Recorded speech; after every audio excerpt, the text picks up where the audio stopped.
They executed her early that morning, beheaded her inside the tower in front of a controlled audience that had once cheered her name, buried her without ceremony, without prayer, without even a coffin worthy of a queen. They placed her remains into a makeshift wooden chest beneath the stone floor of a chapel, unmarked, anonymous, deliberate. And for centuries, that's where Anne Boleyn was supposed to remain. But in 1876, when workmen lifted those stones during restoration, the burial ground underneath was chaos. Coffins collapsed, bones mixed across centuries, identities blurred, and in the middle of it all, the examining team believed they'd found her. What they documented didn't bring closure. It created a problem. Signs that the remains had been disturbed, missing elements that raised uncomfortable questions, and an identification based on educated guesses rather than certainty. Were those bones really hers? And if they were, what happened to them in the centuries between her burial and their discovery? Before we reveal what the examiners documented, you need to understand why her body was ever disturbed in the first place. Why, after 3 centuries of silence, the dead were suddenly no longer allowed to rest. Why Victorian England became obsessed with digging up its darkest secrets, and what that obsession revealed about the people doing the digging. Because this isn't just a story about Anne Boleyn. It's a story about what we do to women we can't control, even after we've destroyed them. Let's go back. Not to her death, not yet. But to the moment she stopped being a person and became a symbol. Anne Boleyn gave Henry VIII everything. She gave him years of her life. She gave him a daughter who would become the greatest monarch England ever knew. She gave him her loyalty, her wit, her defiance of an empire that wanted her silent. And in return, Henry gave her a public trial built on lies, a sentence delivered by men who owed him their power, and a French swordsman imported specifically to make her death swift and clean. Swift, clean, efficient, as if speed could erase the cruelty, as if a sharp blade could somehow justify what they were about to do. She was not a villain, she was not a saint, she was a woman who refused to play the role she'd been assigned. And that refusal cost her everything. But here's the question historians still debate in academic circles. The question that sits at the center of this entire story. Was Anne Boleyn destroyed because she was dangerous, or because she dared to believe she deserved dignity? Some will tell you she manipulated her way to the throne, that she seduced a king, destroyed a marriage, broke with Rome, and paid the ultimate price for her ambition. Others will tell you she was a scapegoat, a woman who became inconvenient the moment she failed to produce a son, a threat that had to be neutralized legally, publicly, permanently. And here's the uncomfortable truth. Both versions exist because history was written by the people who killed her. So which version do you believe? And why do you think after 500 years we still can't agree? The answer lies not in her life, but in what happened after her death, in the Victorian obsession that turned her into a tragic heroine, in the romantic rewriting of Tudor brutality into Gothic melodrama, in the moment when Anne Boleyn stopped being a victim of state-sanctioned murder and became a character in a ghost story. By the 19th century, England had a problem. It was an empire, powerful, industrial, enlightened, or so it claimed. But it also had a past soaked in blood, and that past was beginning to rot through the floorboards. The Tower of London, once a symbol of royal authority, had become a tourist attraction, a museum of horrors. Visitors walked the same stones where queens and nobles had been imprisoned, tortured, executed. They stared at the scaffold site, they whispered about ghosts, and they asked questions, uncomfortable questions. Questions like, what kind of nation builds its identity on the public murder of women? So, Victorian England did what empires always do when faced with their own violence. It romanticized it. Anne Boleyn became the tragic queen, the martyr, the woman wronged by a tyrant king, but dignified in her suffering, elegant in her demise. Artists painted her with sorrowful eyes and pale skin. Poets wrote verses about her final words. Novelists invented love stories where she was secretly virtuous, secretly faithful, secretly innocent. It was easier to mourn a symbol than to confront a murder. But symbols don't have bodies, and bodies eventually demand to be accounted for. 1876, the chapel of St. Peter ad Vincula inside the Tower of London. The floor was collapsing, not metaphorically, literally. Centuries of burials had destabilized the structure.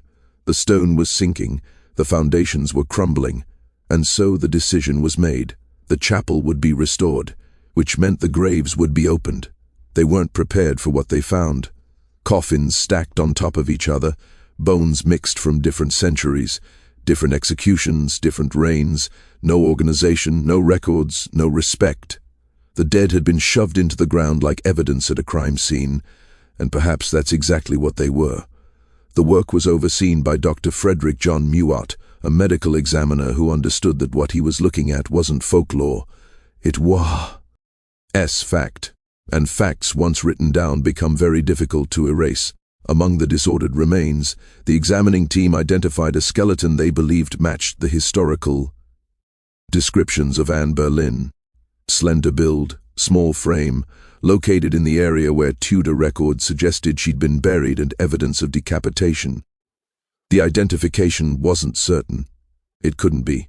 Not with the chaos of that burial ground, not with 3 centuries of decay and disturbance. But it was their best assessment, and it was the details in their report, the careful clinical observations that revealed something far more disturbing than the execution itself. Because what they documented wasn't just a skeleton, it was evidence that raised the possibility of violation. The remains they believed to be Anne Boleyn were incomplete, not in the way bones naturally deteriorate over time, but in ways that suggested the grave might have been opened before. Small bones that should have been protected by their burial location showed signs of absence, elements that don't simply vanish without cause. They disappear when graves are disturbed, whether through neglect, structural collapse, or something more deliberate. Now bones decay, fabric rots, wood crumbles. But the pattern of what was missing raised questions the examiners couldn't easily answer. Questions about access, about disturbance, about what happens to infamous bodies when no one is watching. The examiners noted the inconsistencies in our report carefully, clinically. They didn't speculate publicly. That wasn't their job. Their job was to document, to measure, to record. But even in their restrained language you can feel the unease because what they'd found suggested something the Victorian establishment didn't want to acknowledge. Anne Boleyn's grave had likely been disturbed, not once, but possibly multiple times over the centuries, and what was absent from her remains told a story about what happens to infamous women long after they're dead. Here's what we know. When Anne was executed, her body was placed in an arrow chest, essentially a wooden box used to store weapons. Not a coffin, not a shroud, a box. There was no funeral, no ceremony, no marker. She was buried in an unmarked grave inside the chapel alongside other executed prisoners, and then she was forgotten. Or so the official story goes, but the condition of the burial ground when it was opened suggested something else. It suggested chaos, repeated disturbance, centuries of neglect, and possible intrusion. And it suggested that what was found or not found wasn't simply the result of time and decay. Because here's the part that makes historians uncomfortable. In the centuries following Anne's death, there was a grotesque tradition among certain collectors, a tradition of acquiring relics from the executed. Locks of hair, pieces of clothing, fragments of bone, trophies, souvenirs, proof that you had access, proof that you were close to power. Then the darkest kind of power. And queens, especially disgraced queens, were the most valuable trophies of all. We don't know who might have opened Anne's grave before the Victorian Restoration. We don't know exactly when. We don't know precisely what might have been removed during earlier disruptions of the burial ground, but we know that such practices existed. We know that relic hunting was real. We know that the burial ground was chaotic and disturbed. And we know that when the grave was finally officially opened, elements were conspicuously absent, because even in death, Anne Boleyn wasn't allowed to rest. Even in death, she remained a figure of fascination, still something to be examined, still something to be taken from, still something to be used. And then there's the other problem, the problem that makes this entire story even more disturbing, the problem that sits at the center of the examiner's careful report like a crack in the foundation, the skeleton they identified as Anne Boleyn. Modern historians aren't certain it was hers at all. The identification was based on location, evidence of decapitation, and skeletal characteristics that seemed consistent with historical descriptions. But multiple women were buried in that section of the chapel. Women who were also executed, women whose names history barely remembers. The burial ground was chaotic, disturbed, mixed across centuries. And the confidence with which the Victorians declared this is Anne Boleyn was based more on circumstantial evidence than certainty.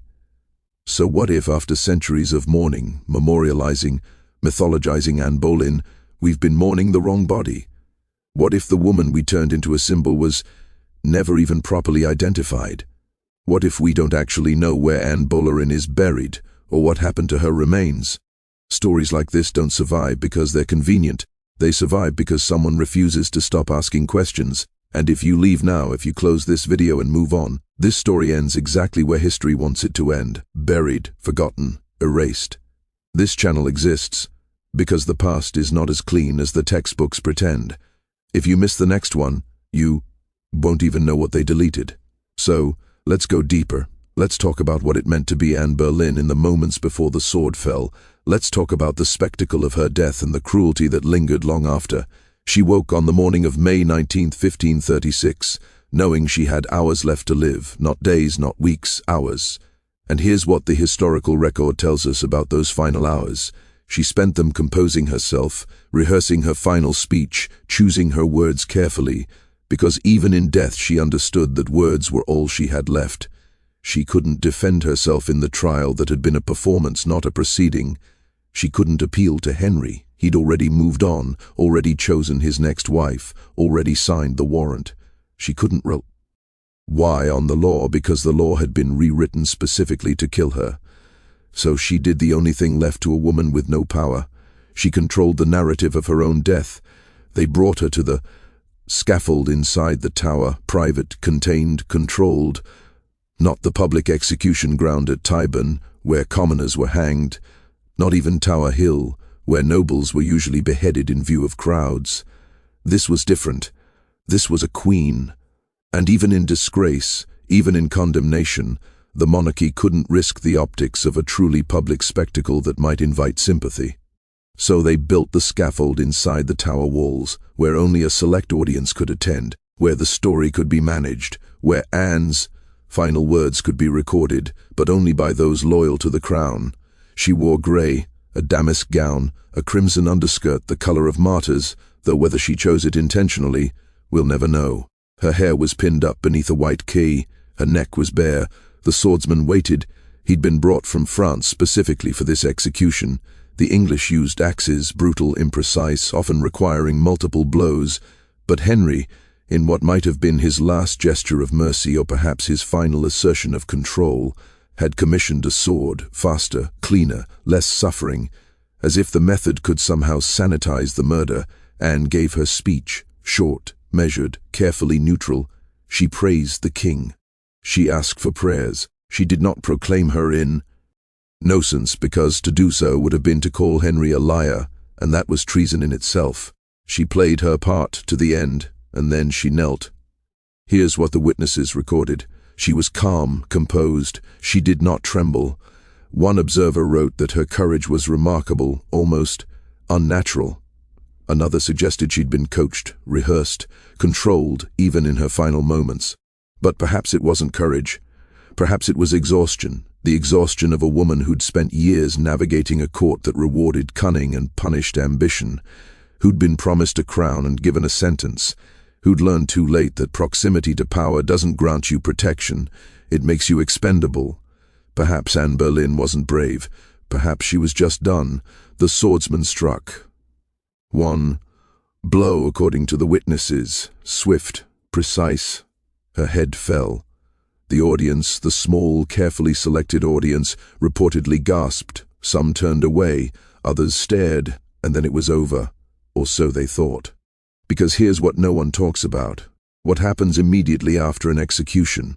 Who handles the body? Who cleans the scaffold? Who decides where the remains go? In Anne's case, the answer is no one particularly cared.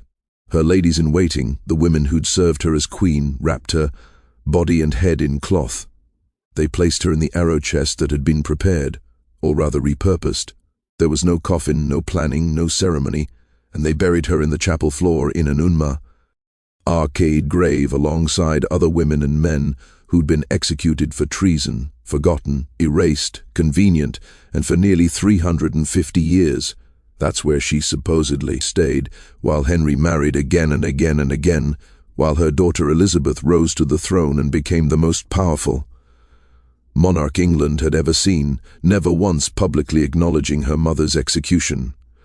While historians debated Anne's guilt or innocence, her ambition or her victimhood, her manipulation or her martyrdom, while she was turned into a legend, a ghost story, a cautionary tale, her body remained beneath the stones, silent, unmarked, supposedly undisturbed until the evidence suggested otherwise. Because when the Victorian examiners opened that burial ground, what they found told a different story. A story not just of execution and burial, but of chaos and possible repeated disturbance. The remains they believed to be Anne Boleyn's were incomplete, and not in ways that made immediate sense. Small bones, the kind that should have been preserved by their protected location, were absent. Elements were missing from the skull, not consistent with typical patterns of decay. The disturbance wasn't universal. It appeared selective, targeted in ways that raised uncomfortable questions, as if the grave had been opened before, possibly more than once, and pieces had been removed or lost during those earlier disruptions. Dr. Mewat and his team documented these findings carefully. They noted the inconsistencies. They measured what remained. They recorded their observations in reports that would later be published, though the more disturbing implications were often presented in careful clinical language. Because what they'd found raised a question the Victorian establishment didn't want to confront directly. If Anne Boleyn's grave had been disturbed before they arrived, what had happened during those earlier intrusions, and where had the missing elements gone? There was a market for such things. In the centuries following the Tudor executions, certain collectors developed a taste for relics from the famous dead, especially the infamous dead, especially women. A lock of hair from an executed queen could fetch a considerable sum, a fragment of bone even more valuable. These weren't just macabre curiosities, they were status, symbols, proof of access, proof of wealth, proof that you were the kind of person who could own a piece of history, even if that piece of history was someone's stolen remains. We don't have records of who might have opened Anne's grave in the centuries between her burial and the Victorian Restoration. We don't have documentation of what might have been taken. But we have the evidence of absence. We have the pattern of missing elements that suggested disturbance. We have the chaos of that burial ground disturbed and mixed across centuries. We have the suggestion documented in clinical language that Anne Boleyn's body may have been treated not as the remains of a person but as a source of collectible fragments. And here's what makes this even more disturbing. When the examiners finished their work, when they documented and measured and recorded everything they found, they reread the remains. They installed a small marker identifying the grave, and they moved on. But they never answered the fundamental question: were those remains really in Berlin? Because the identification was never certain. It was based on educated guesses on location and context and the presence of decapitation. But the burial ground was chaotic. Multiple people were buried in overlapping graves. Records were incomplete or non-existent, and the characteristics they used to identify the skeleton, age estimates, skeletal measurements, these weren't definitive. Modern historians and forensic experts who've reviewed the documentation from the Victorian examination have expressed serious doubts. Some believe the remains probably were Anne Boleyn's. Others point out that we have no way to be certain, and a few suggest that the Victorians, desperate for closure and captivated by romantic tragedy, may have identified the wrong skeleton entirely. And this next detail is why historians still debate to this day what really happened inside that grave, and why the official narrative remains so carefully controlled. Because if the skeleton isn't Anne Boleyn's, then where is she? And if it is hers, then what happened during the centuries between her burial and discovery? What pieces are still missing, possibly scattered across private collections or lost to time? Either answer is unbearable. Either answer means Anne Boleyn was denied dignity not just in life, not just in death, but for centuries afterward. She was executed by a king who wanted a different wife. She was buried without ceremony in an unmarked grave. Her burial ground was left in chaos, vulnerable to disturbance, to collapse, to possible intrusion. Her remains were exhumed and examined by Victorians who turned her suffering into romantic tragedy. And now we're not even certain the bones marked with her name actually belong to her. She's been executed, erased, rewritten, and possibly misidentified. And we call this history. The remains were reared in 1877, quietly, with the kind of dignity that should have been afforded centuries earlier. A marble plaque was installed in the floor of the chapel of Street. Peter ad Vincula, listing the names of those believed to be buried there, and Boleyn's name was included. But the word believed does a lot of heavy lifting in that sentence. Because even now, even after exhumation, examination, documentation, we don't know for certain whose bones lie beneath that stone. We don't know what might have been removed during earlier disturbances, and we don't know if the remains we've memorialized actually belong to the woman we claim to remember. So let's talk about what this means, not just for Anne Boleyn, but for the way we treat women who refuse to disappear. Anne Boleyn's story is not unique. It's a pattern. A woman rises. She challenges the system. She demands recognition, agency, power. And the system, whether it's a royal court, a government, a church, a historical record, responds by erasing her. First, they destroy her reputation. They call her a seductress, a manipulator, a witch. Then they destroy her body. Execution, burial without ceremony, unmarked graves, and finally, they destroy her memory. They rewrite her story. They turn her into a cautionary tale, a ghost, a symbol stripped of personhood. And when we do remember her, when we dig up her grave, when we examine her bones, when we turn her suffering into content, we're still participating in that erasure. We're still treating her as a thing to be analyzed, rather than a person who deserved dignity. Here's what Anne Boleyn never got: a fair trial, a proper burial, a clear historical record. She never got to tell her own story. Every account of her life was written by her enemies or by people who came after, people who reshaped her into whatever narrative served them best. The Catholics painted her as a heretic who destroyed the church. The Protestants painted her as a martyr who enabled the Reformation. The Romantics painted her as a tragic lover who died for passion. The feminists painted her as a victim of patriarchal violence. And maybe she was all of those things. Maybe she was none of them. We'll never know, because Anne Boleyn, the actual woman who lived and breathed and made choices and suffered consequences, that Anne Boleyn is gone. All we have left are the stories we tell about her, and the bones we're not even sure belong to her. But here's the thing about patterns. Once you see them, you can't unsee them. And this pattern, the pattern of powerful women being erased, rewritten, their bodies treated as objects even after death. It didn't end with Anne Boleyn. It didn't end with the Tudors. It's still happening. Think about the women whose stories were told to forget, the women who challenged governments and were labeled dangerous, the women who demanded bodily autonomy and were called hysterical, the women who refused to stay silent and were systematically discredited, institutionalized, erased from the record. We do to them what the Tudors did to Anne Boleyn. We destroy them. We rewrite them. We turn them into symbols, martyrs, or villains, depending on who's telling the story. And then, when enough time has passed, we dig them up, we examine them, we debate them. We turn their suffering into content, into lessons, into entertainment, and we call it history. And Boleyn was denied dignity in life, she was denied dignity in death, and she's been denied dignity ever since.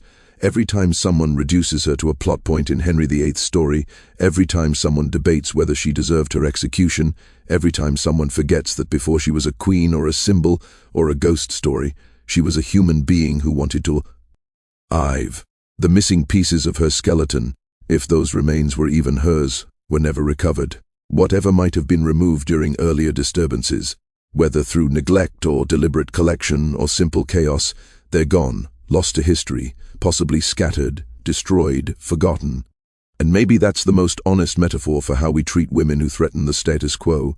We take pieces of them, we scatter them, we make sure they can never be whole again. But here's the uncomfortable truth. We're still doing it every time we reduce a woman's complex life to a scandal, every time we focus on her appearance, her relationships, her perceived failures instead of her actual work, every time we forget her name, but remember the man who destroyed her. We're participating in the same system that executed Anne Boleyn and then couldn't even be bothered to mark her grave. And maybe that's why this story refuses to die.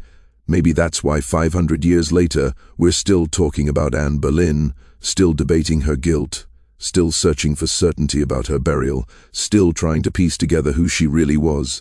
Because on some level, we know that the way she was treated was wrong. We know that the way her story was rewritten was a lie. We know that the way her body was handled both during her life and after her death was a cruelty that transcends time, and maybe, just maybe, by refusing to let her story die, we're trying to give her the one thing she never